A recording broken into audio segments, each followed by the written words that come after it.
Amis auditrices, auditeurs de la radio des Sans-Voix, bonjour et bienvenue dans la revue de presse du mois de novembre 2016. Voici les principaux titres de la presse francophone algérienne.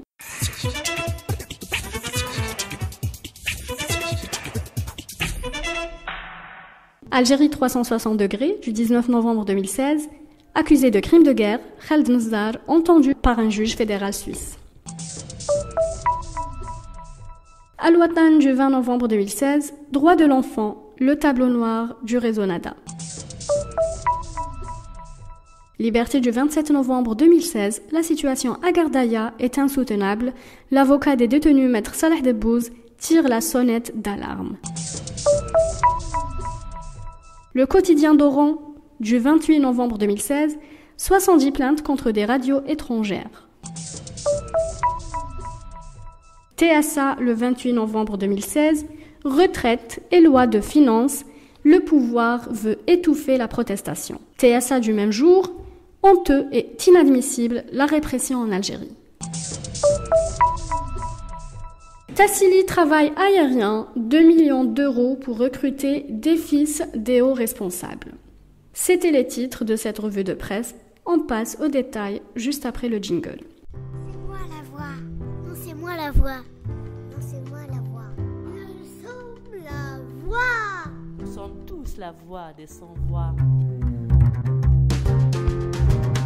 Le général-major et ancien ministre de la Défense nationale, Khaled Nezzar, se trouve en Suisse depuis avant-hier, où il doit être entendu par le juge fédéral sur les accusations de crimes de guerre le mettant en cause, indiquent plusieurs sources. Des photos de Khaled Nezzar dans la ville suisse de Berne ont été postées sur les réseaux sociaux. De son côté, le site Partidom, qui a révélé l'an dernier des poursuites judiciaires contre des généraux algériens, a confirmé cette information en postant notamment une photo de Nezzar. Selon ce site, une magistrate algérienne a été entendue mardi dernier par le juge fédéral en tant que témoin en faveur du général-major.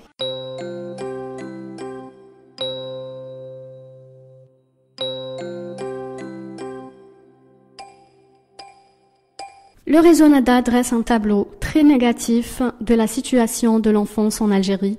Invité au Forum d'El Moudjahed, le président du réseau de protection et de défense des droits de l'enfant, Abdelrahman Arar, constate que la violence touche toutes les catégories vulnérables au sein de la famille, à l'intérieur, au dehors et même à l'école. Malgré les mesures prises, la situation concerne les enfants nés hors mariage ou insérés dans le cadre de la kafala.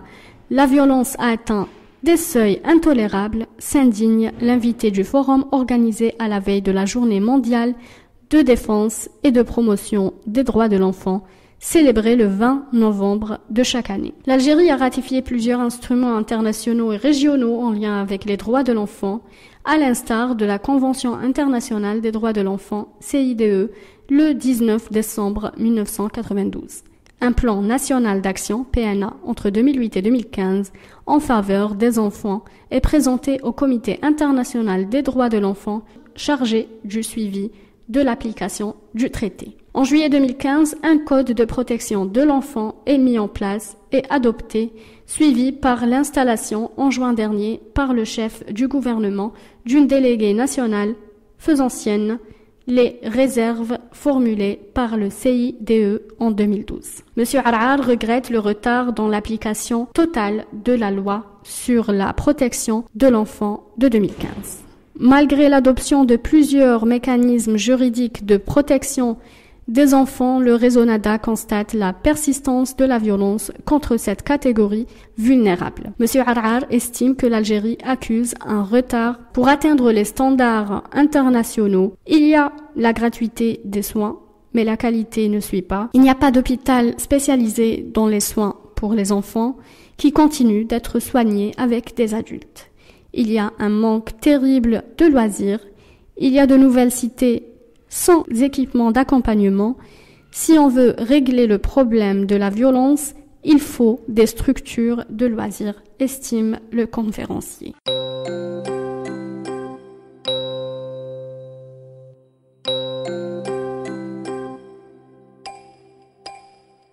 Ce qui se passe à Gardaïa se fait en dehors des lois de la République. Il y a des gens délégués qui agissent en dehors de toute légalité, a affirmé Salah Debbouz lors d'une conférence de presse organisée au siège du MDS à Alger.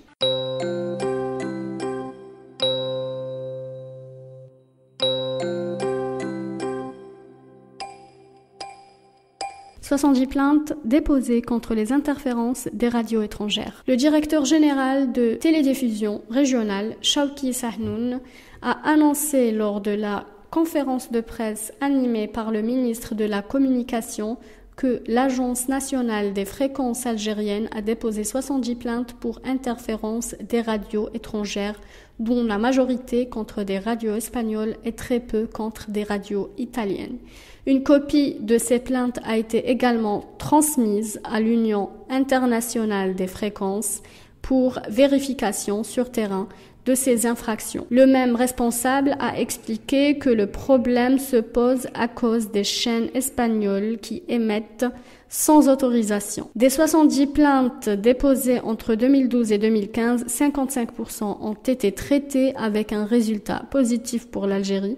Certaines stations de radio ont été gelées tandis que d'autres ont été sommées de diminuer la puissance de diffusion ou de faire des aménagements techniques pour réduire le brouillage. M. Chawki Sahnoun a également indiqué que les plaintes déposées en 2015 n'ont pas encore été traitées et bientôt de nouvelles plaintes seront déposées.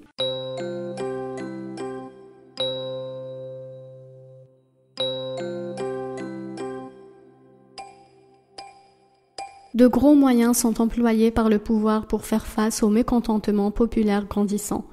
La moindre manifestation ou expression de colère est réprimée avec une brutalité qui en dit long sur l'état d'esprit des gouvernants, visiblement prêts à tout pour se maintenir en place en ces temps de crise et de vaches maigres. La forte mobilisation des services de sécurité, police et autres corps pour empêcher dimanche 27 novembre un rassemblement des représentants de l'intersyndicale devant l'Assemblée populaire nationale renseigne sur la stratégie du pouvoir qui est d'étouffer toute manifestation dans l'œuf. Il n'est donc plus possible de s'exprimer librement dans la capitale, même quand on réclame des choses élémentaires pour la vie, qui n'ont rien à voir avec le combat politique pour la prise du pouvoir. Il n'y a pas que les marches qui sont interdites, la rue et les espaces publics sont fermés à toute manifestation ou protestation. Ayant considérablement renforcé ses capacités répressives, le régime en place œuvre et manœuvre à museler la société. Le statut du protestataire importe peu, qu'il soit médecin, avocat, enseignant ou député, cela ne le met pas à l'abri de la matraque. C'est ainsi qu'on a vu des scènes de matraquage d'enseignants, de syndicalistes, mais aussi de parlementaires venus se solidariser avec l'intersyndicale qui rejette la suppression de la retraite sans condition d'âge. Cette répression donne ainsi un avant-goût des intentions du pouvoir, habitué au passage en force en toutes circonstances, un pouvoir qui n'en fait visiblement qu'à sa tête, ne prenant en considération aucun avis ni volonté populaire. Bouaylem Amoura a fait partie des syndicalistes arrêtés le dimanche 27 novembre au cours de la marche de l'intersyndicale à Alger.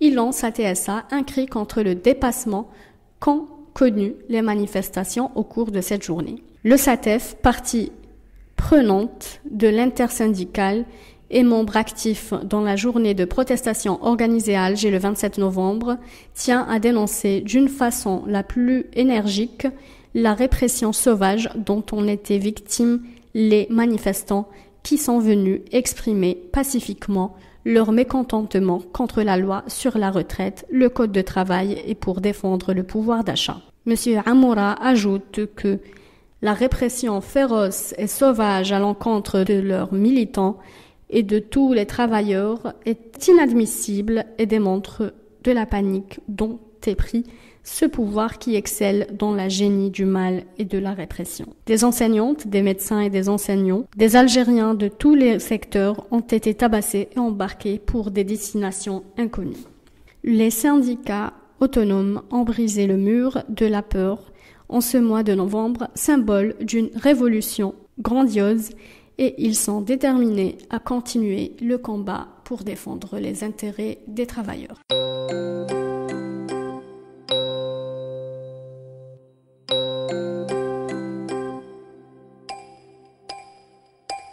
mars 2009, Tassili Agroaérien, une filiale de la compagnie aérienne Tassili Airlines, créée en mars 1998, a organisé un concours de recrutement de pilotes. Mais un rêve auquel ne peut accéder que des fils de hauts responsables.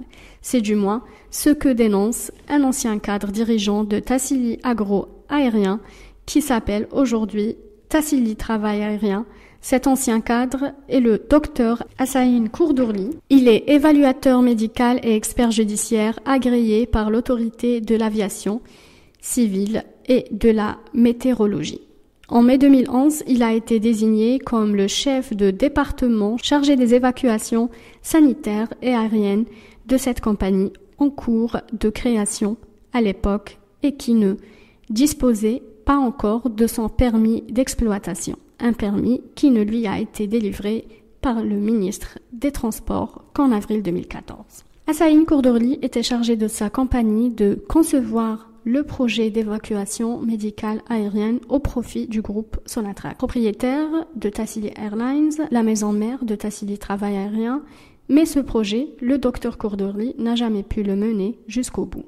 Il a été licencié en 2013, un licenciement qui intervient, selon lui, après avoir refusé de contribuer au recrutement de ses pilotes, dont un grand nombre étaient des fils de hauts dirigeants. Hassain Kourdourli affirme détenir plusieurs documents attestant de la véracité de ses propos. Contacté par Algérie Focus, il a accepté de livrer des informations prouvant que le recrutement de ses pilotes et leur sélection n'obéit à aucun critère académique ou professionnel. Ce sont des fils de hauts responsables occupant des fonctions sensibles au sein de plusieurs institutions de l'État. Ils ont été sélectionnés alors qu'ils n'avaient même pas leur baccalauréat, ni encore moins un cursus universitaire, accuse Dr Kourdourli, exhiber un document où il relate les noms, prénoms ainsi que les notes récoltées par les candidats sélectionnés par Tassili Travail Aérien. Parmi ces heureux candidats, Hassain Kourdourli a identifié les fils d'un colonel du DRS qui a occupé un poste à la direction générale de Sonatrach à Alger, le neveu de l'actuel ministre de l'Énergie, Yousfi Yousfi, le fils du chef de cabinet du ministère de l'Énergie, le fils de l'ex-présidente de la chambre d'accusation du tribunal d'Alger, ainsi que des fils de plusieurs autres hauts cadres dirigeants d'entreprises publiques ou de divers ministères. Le docteur Hassain Kourdourli n'a agi qu'avec la déontologie que lui imposait sa mission de médecin de travail en avisant sa hiérarchie d'un danger prévisible. Il a probablement épargné à son entreprise des poursuites par des familles d'éventuelles victimes et surtout anticipé une catastrophe humaine. Radio des Sans-Voix a donné la voix à Hassain Kourdourli dans un numéro spécial le 11 novembre dernier, cette dernière qui a fait éclater l'affaire des faux pilotes de l'entreprise Tassili Airlines, une entreprise appartenant à Sonatrach.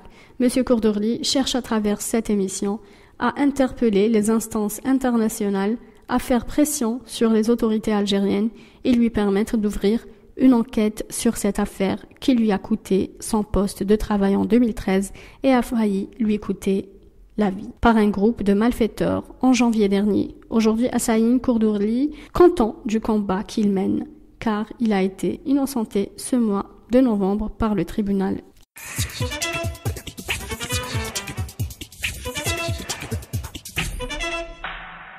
Amis auditeurs, amis auditrices, nous arrivons à la fin de cette revue de presse. Je vous remercie de votre attention. Je vous donne rendez-vous le mois prochain avec l'actualité du mois de décembre.